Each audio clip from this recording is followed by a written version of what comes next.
और इस बीच इजराइल की ओर से भी साफ साफ चेतावनी दे दी गई है कि अब ईरान पर हमले का नया दौर शुरू होगा। ईरान पर और हमले तेज किया जाएगा, ये इजराइल की ओर से साफ कर दिया गया है। सेंट्रल ईरान में हमले का नया दौर शुरू होगा। आईडीएफ ने साफ किया है मिसाइल स्टोरेज लॉन्चिंग साइट पर हमला करेंगे।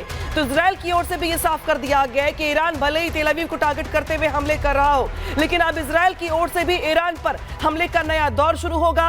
सेंट्रल ईरान के इलाकों में अब इजराइल की ओर से हमले होंगे, ये आईडीएफ की ओर से साफ कर दिया गया है। यानी कि कहीं पर भी कोई पॉज लेने का नाम नहीं ले रहा है, कहीं पर भी कोई शांति वार्ता को छोड़ हमले तेज करने की बातें हो रही हैं। और अब इजराइल की ओर से भी ईरान पर साफ कर दिया गया ईरान को लेकर कि हम अब सेंट्रल ईरान में हमले करेंगे और ये हमलों का नया दौर होगा। तो ये अपने आप में इजराइल की ओर से जो अपनी मंशा है वो साफ कर दी गई है।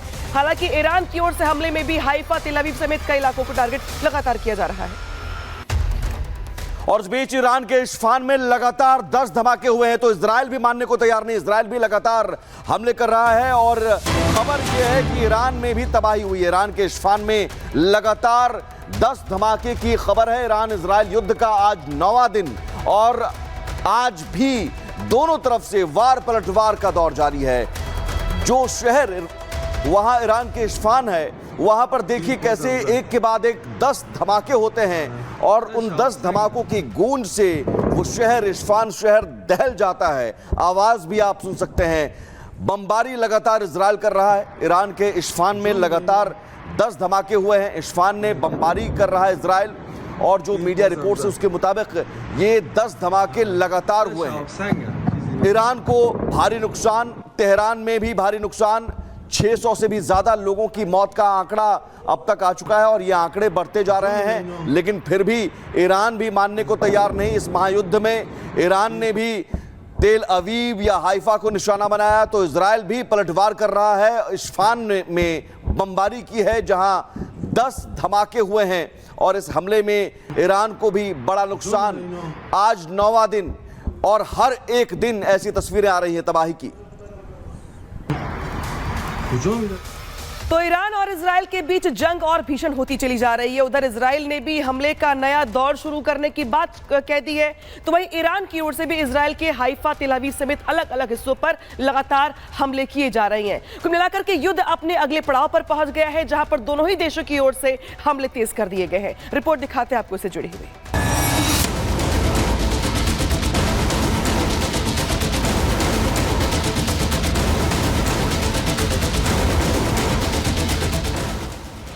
9वें दिन भी इजराइल ईरान के बीच जंग जारी है।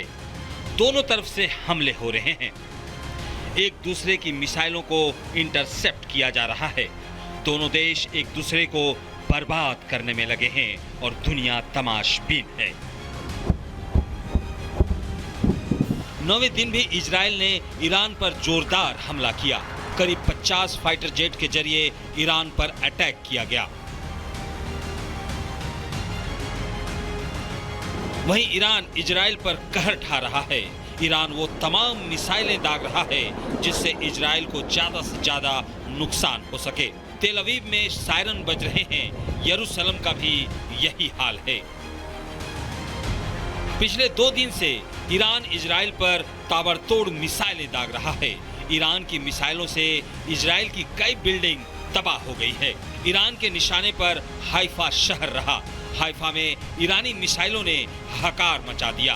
बिल्डिंग तहस नहस हो गई, गाड़ियों में आग लग गई और लोग जान बचाने के लिए भागते हुए नजर आए। ईरान ने इजराइल के बेशर्बा शहर को निशाना बनाया है। मिसाइल हमले से शहर की कई बिल्डिंग जमींदोज हो गई है। ईरानी हमले के बाद पीएम नेतन्याहू ने इलाके का दौरा किया और ईरान को चेतावनी दी। इजराइल ने भी ईरान को काफी नुकसान पहुंचाया है। वैसे भी इजराइल के निशाने पर ईरान का परमाणु कार्यक्रम रहा है और अब तक इजराइल भी 3 से ज्यादा परमाणु रिएक्टर पर हमला कर चुका है, जिसकी वजह से ईरान में बार बार भूकंप आना शुरू हो गए हैं। ईरान में बीती रात 5.2 तीव्रता वाला भूकंप आया। ऐसे में साफ है कि इजराइल के हमले से न्यूक्लियर फैसिलिटी को नुकसान पहुंचा है, जिसका असर अब दिखने लगा है। Bureau report, Republic Bharat. और इस बीच एक बड़ी खबर यह है कि ईरान पर अमेरिकी राष्ट्रपति डोनाल्ड ट्रंप ने सवाल उठाए हैं, लेकिन सवाल अपने ही खुफिया विभाग पर सवाल उठाए हैं। ये बहुत बड़ी खबर है। अमेरिकी राष्ट्रपति डोनाल्ड ट्रंप जो कल तक कहते थे कि बहुत जल्द कुछ बड़ा होगा, वो अब अपने खुफिया विभाग को ही घेर रहे हैं। ईरान के एटमी हथियार पर हमारे खुफिया विभाग गलत है, डोनाल्ड ट्रंप ने कहा। जो अभी मौजूदा इंटेलिजेंस चीफ है वहां पर तुलसी गबार्ड, उनके बारे में उन्होंने कहा कि ईरान के एटमी हथियार पर वो गलत है। डोनाल्ड ट्रंप का ये बयान।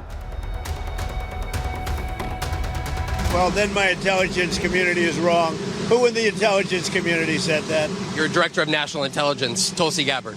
She's wrong. Well, then my intelligence community is wrong. Who in the intelligence community said that? Your Director of National Intelligence, Tulsi Gabbard. She's wrong. Trump के बयान के बाद डीएनआई चीफ तुलसी गबार्ड का बयान सामने आया है। मेरे बयान को गलत तरीके से दिखाया गया, तुलसी गबार्ड कह रही हैं। अमेरिकी राष्ट्रीय खुफिया विभाग की डायरेक्टर तुलसी गबार्ड ने कहा कि अमेरिका के पास इस बात की पुख्ता जानकारी है कि ईरान परमाणु हथियार बनाने से हफ्ते या एक महीने ही दूर था। तो देखिए, तुलसी गबार्ड कुछ और कह रही है, डोनाल्ड ट्रंप कुछ और कह रहे हैं। तुलसी गबार्ड ये कह रही हैं कि मेरे बयान को गलत तरीके से दिखाया गया। अमेरिका को इस बात की खुफिया जानकारी थी कि ईरान परमाणु हथियार बनाने के बहुत करीब है, कुछ ही महीने करीब है। तुलसी गबार्ड ये कह रही हैं। हालांकि डोनाल्ड ट्रंप ये कह रहे कि वो गलत है। उधर गबार्ड कह रही हैं कि हमें खुफिया जानकारी है, हालांकि मेरे बयान को गलत तरीके से दिखाया गया। तो ईरान के परमाणु संयंत्र को लेकर, परमाणु साइट्स को लेकर के डोनाल्ड ट्रंप के बयान अलग है, तुलसी गबार्ड के बयान अलग है। ट्रंप के बयान के बाद तुलसी गबार्ड का बयान सामने आ गया है। उनकी ओर से सफाई दी गई है और कहा गया कि मेरे बयान को गलत तरीके से दिखाया गया।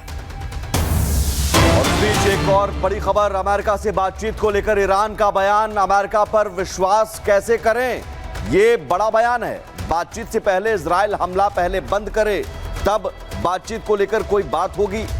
लेकिन अमेरिका विश्वास लायक नहीं है। ईरान का कहना है कि हम अमेरिका पर विश्वास कैसे करें। एक के बाद एक हमले हो रहे हैं और साथ ही साथ डायलॉग और बयान भी आ रहे हैं। बयान ईरान की तरफ से आया है, जो अमेरिका बार बार दबाव डाल रहा है कि बातचीत कर लो, डायलॉग से समस्या का समाधान हो जाएगा। तो ईरान का कहना है कि बातचीत तो हम करें, लेकिन पहले इजराइल हमला बंद करेगा, और बातचीत हम करें भी तो कैसे। अमेरिका विश्वास लायक नहीं है, अमेरिका पर हम विश्वास कैसे करें। एक के बाद एक ऐसे बयान भी आ रहे हैं जो इस पूरे महायुद्ध का रुख अलग अलग दिशा में मोड़ता हुआ नजर आ रहा है। और हमारे साथ ग्रुप कैप्टन यूके देवनाथ जी हैं स्टूडियो में। सर, पहले इस बयान को, ईरान के बयान को, और उससे पहले डोनाल्ड ट्रंप के बयान को, दोनों पर रिएक्शन। डोनाल्ड ट्रंप का बयान, अपने ही खुफिया विभाग पर सवाल, और वो तुलसी गबार्ड के बारे में वो कहते हुए कि वो झूठ बोल रही है। बड़ी हास्यास्पद बात है, एक देश के राष्ट्रपति और नेशनल इंटेलिजेंस चीफ के बीच में इतना मतभेद होगा, ये तो हम सोचते थे छोटे मोटे देशों में, पिछड़े देशों में, गरीब देशों में या डिक्टेटरशिप में होता है। आमतौर पे उम्मीद ये की जाती है कि अमेरिका जैसे डेमोक्रेसी में जो इंटेलिजेंस चीफ है वो हर रोज़ राष्ट्रपति को सुबह एक 5 मिनट की ब्रीफ देती हैं। इसी तरह से हर रोज़ शाम को 5 बजे राष्ट्रपति घर में जाने के पहले इंटेलिजेंस चीफ को बता देते हैं कि अगले दिन से उनको क्या क्या जानकारी चाहिए।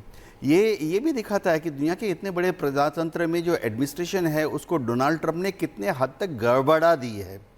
हर प्रजातंत्र में क्या होता है कि जो चीफ है, मुखिया है, चाहे प्राइम मिनिस्टर हो या प्रेसिडेंट हो, वो अपने सारे मंत्रियों को, खासतौर से इंटेलिजेंस के चीफ को तो अपना दायां हाथ मानते हैं।